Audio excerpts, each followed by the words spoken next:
사사기 말씀 오늘도 함께 나누겠습니다. 다 같이 보실 말씀은요, 사사기 3장 7절부터 15절에 있는 말씀입니다. 반복되는 죄를 끊어라, 이런 제목으로 오늘 함께 은혜 나누겠습니다. 가끔 TV를 보면 범죄 수사 드라마가 있습니다. 범죄가 발생하게 되면요, 경찰이 그 범죄를 해결하기 위해서 범인을 찾아 나서는데요. 그 범인을 찾는 방법 중에 하나가 바로 이전에 동종 전과자를 조사하는 겁니다. 이 동종 전과자라 하면 이전에 동일한 형태의 죄를 범했던 그런 기록이 있는 사람들을 대상으로 조사하는 겁니다. 여러분, 한번 실수했지만 완전히 돌이키신 분들에게는 억울한 일인데요. 이 동종 전과자들을 대상으로 조사하다 보면 그 사건의 실마리를 얻게 되는 경우가 많습니다. 여러분, 이런 방법을 쓰는 이유가 뭘까요? 반복되는 죄의 유혹이 있다는 거죠. 그리고 그 반복되는 죄의 유혹을 이기기가 쉽지 않다는 겁니다. 뉴스나 신문에 이런 기사를 보신 적이 있을 겁니다. 어떤 사람이 정해진 기간 복역하고 출소한 뒤에 이제 새로운 삶을 시작했는데 불과 얼마 지나지 않아서 비슷한 범죄 사건에 연루가 되었다는 그런 소식입니다. 여러분, 이런 소식 듣고 놀라기도 하시고요, 또 공감하기도 하시죠. 우리가 놀라고 공감하는 그 포인트가 뭡니까? 반복되는 죄의 유혹이 있다는 거예요. 그 유혹이 끊이질 않는다는 겁니다. 그리고 또 하나, 그 반복되는 죄의 유혹을 우리가 이기기가 쉽지 않다는 것입니다. 여러분, 오늘 설교 서두에 이런 말씀 드리는 이유는요, 오늘 우리가 같이 보고 있는 사사기 3장에도 보시면 이스라엘 백성들의 모습이 이와 동일합니다. 지난주 본문에 보시면 이스라엘 백성들이 이방인들과 혼인하고요, 또 우상 신을 섬기는 악을 범했다고 기록합니다. 오늘 본문 시작 7절에 보시면요, 그 악한 행위들이 더해갑니다. 이스라엘 백성들이 여호와의 목전에서 악을 행하였다, 그렇게 기록하고 있거든요. 죄가 계속해서 더해갑니다. 하나님은 이스라엘 백성들의 이런 죄에 대해서 어떻게 반응하셨을까요? 8절에 보시면 진노라는 단어를 사용하셨습니다. 하나님이 진노하신 거예요. 뿐만 아니라 징계도 하고 계십니다. 여러분, 사랑하는 자녀를 징계하는 것 아닙니까? 하나님께서 여러분과 저를 자녀 삼으셨기 때문에 징계하시는 거예요. 오늘 이스라엘 백성들에게는 어떤 징계를 하셨습니까? 구산 리사다임의 손에 그들을 파셨다고 얘기합니다. 구산 리사다임 아래에 이스라엘 백성들이 들어가서 무려 8년 동안 고생했다. 이것이 바로 징계입니다. 여러분, 그들이 8년 동안 그 왕 아래 들어가서 고생하고 고난을 당하고 학대를 당하고 얼마나 힘들었겠습니까? 그러고 나니까 9절에 보시면 이스라엘 백성들의 변화된 반응이 나와 있습니다. 그것이 무엇입니까? 하나님께 부르짖는다는 거예요. 그 고난과 고통 속에 자신의 죄의 모습을 깨닫고, 그리고 이런 우리를 도와주시고 살려주실 분은 하나님밖에 없다는 그 믿음을 가지고 다시 하나님께 돌이키는 거예요. 하나님께 부르짖는 겁니다.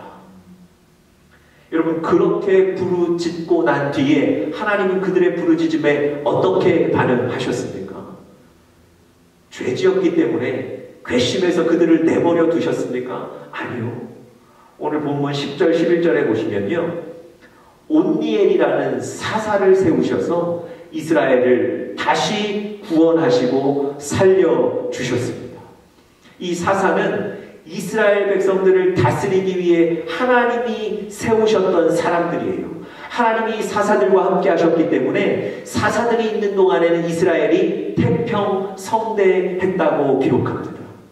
오늘 본문에 온니엘이라는 사사를 세우시고요. 이스라엘이 40년 동안 평안하였다 이렇게 기록합니다.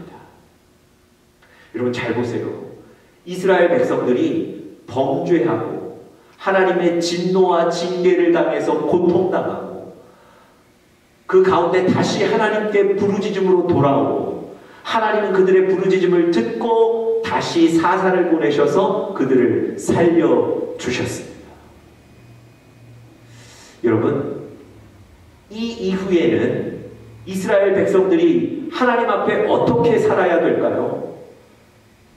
여러분 이전에 그 고통들을 생각하며 또 하나님의 은혜를 생각하며 하나님 앞에 정직하게 성실하게 하나님과 동행하며 살아야 되지 않겠습니까?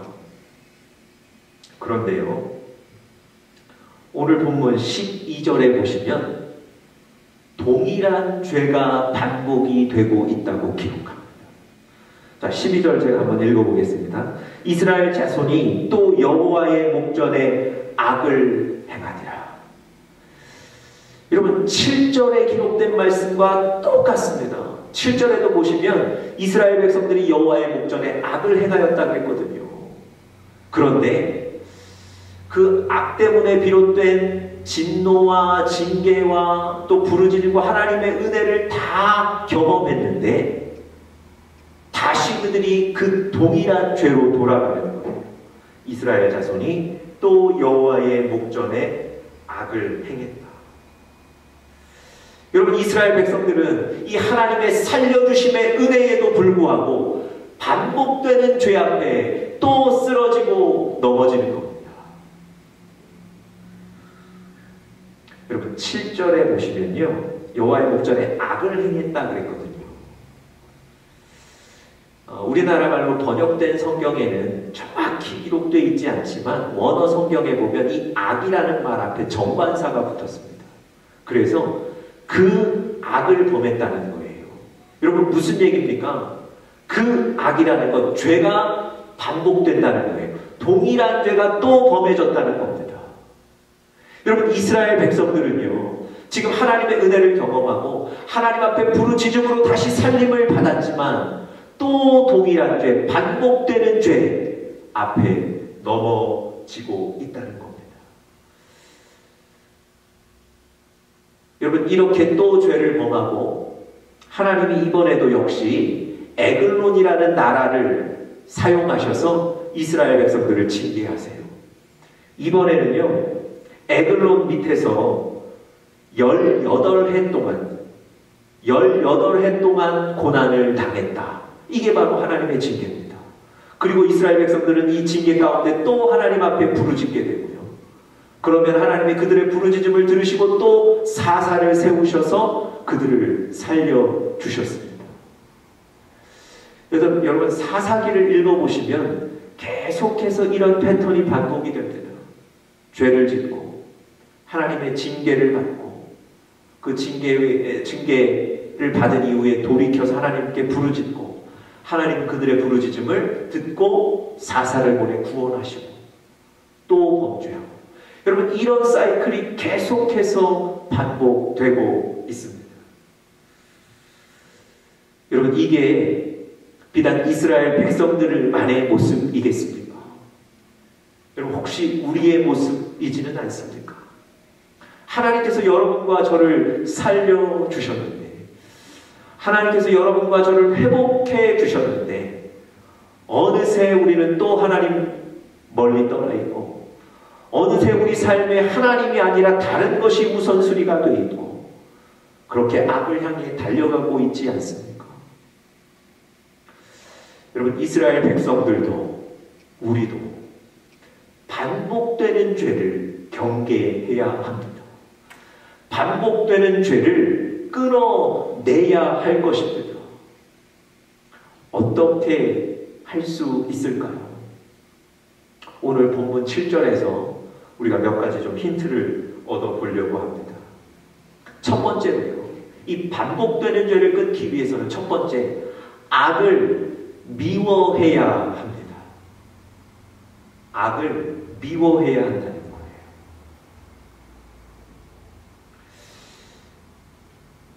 뭐 사실은 우리들 중에 많은 분들이 하나님 내가 이렇게 살지 않겠습니다. 이제는 이런 일들 다시 행하지 않겠습니다. 이런 생각에서 내가 벗어나겠습니다. 결단하고 결심하시는 분들 많이 계실 겁니다. 그런데 여러분, 결심만 하면 해결이 됩니까?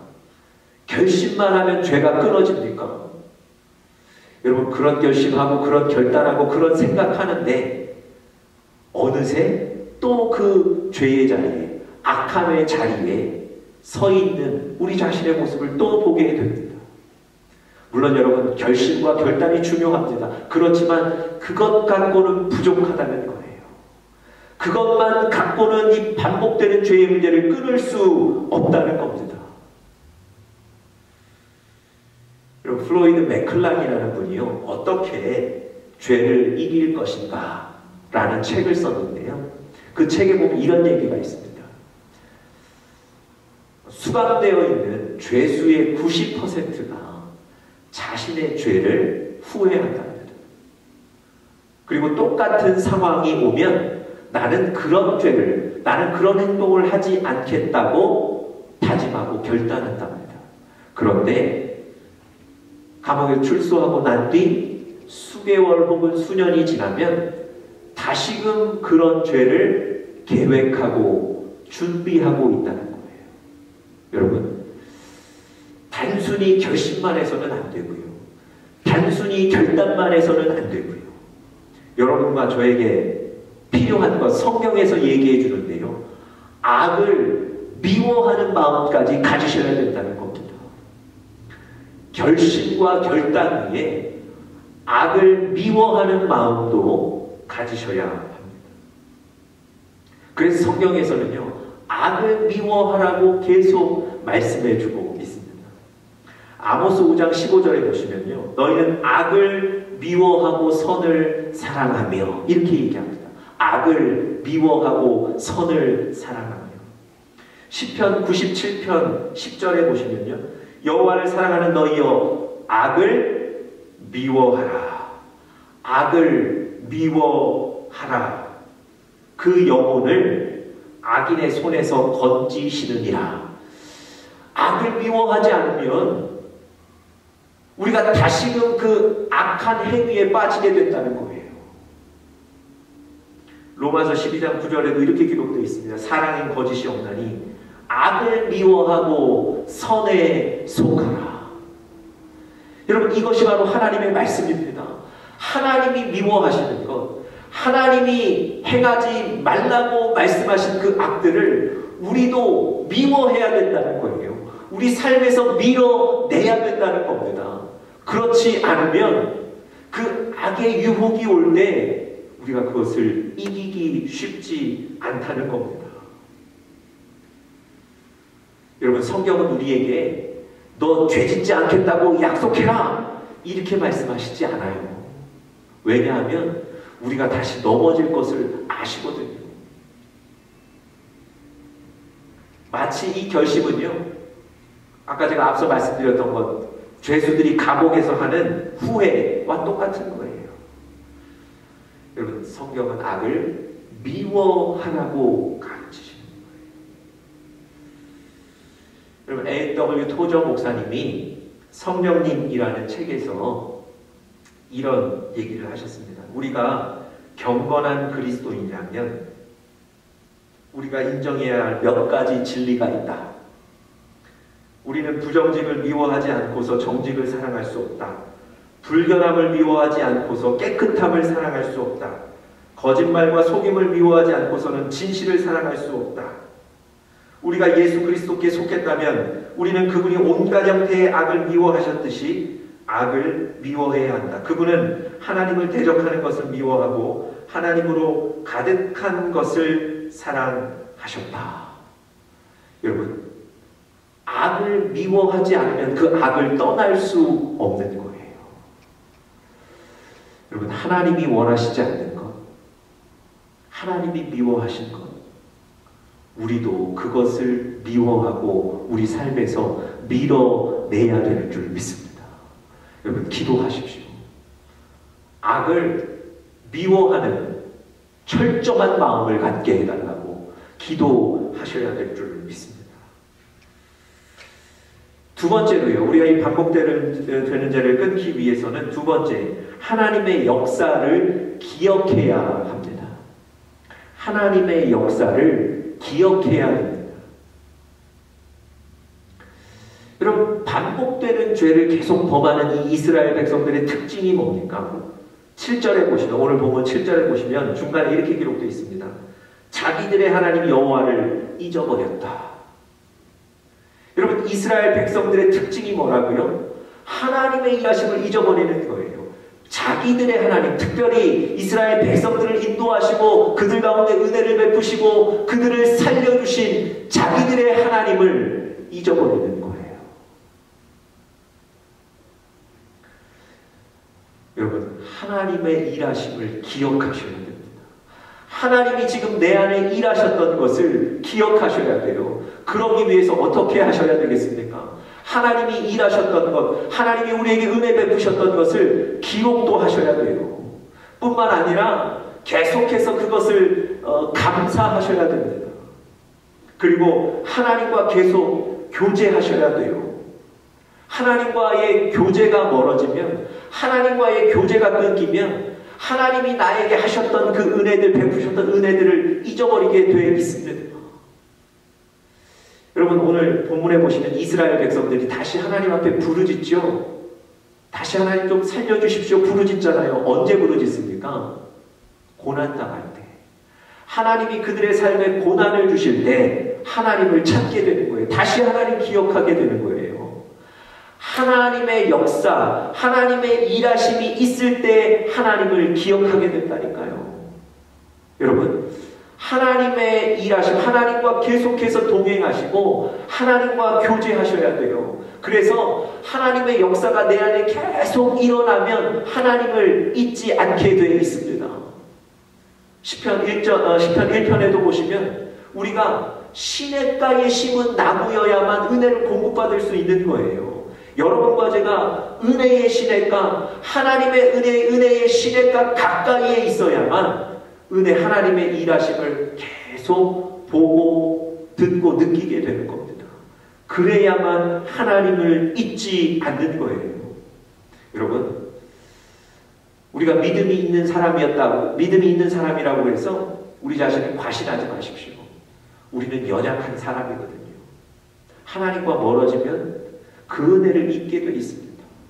하나님과 멀어지면 예전에는 정말 감동스러웠던 그 은혜가 그저 평범한 일상, 추억이 되어서 지나가 버립니다.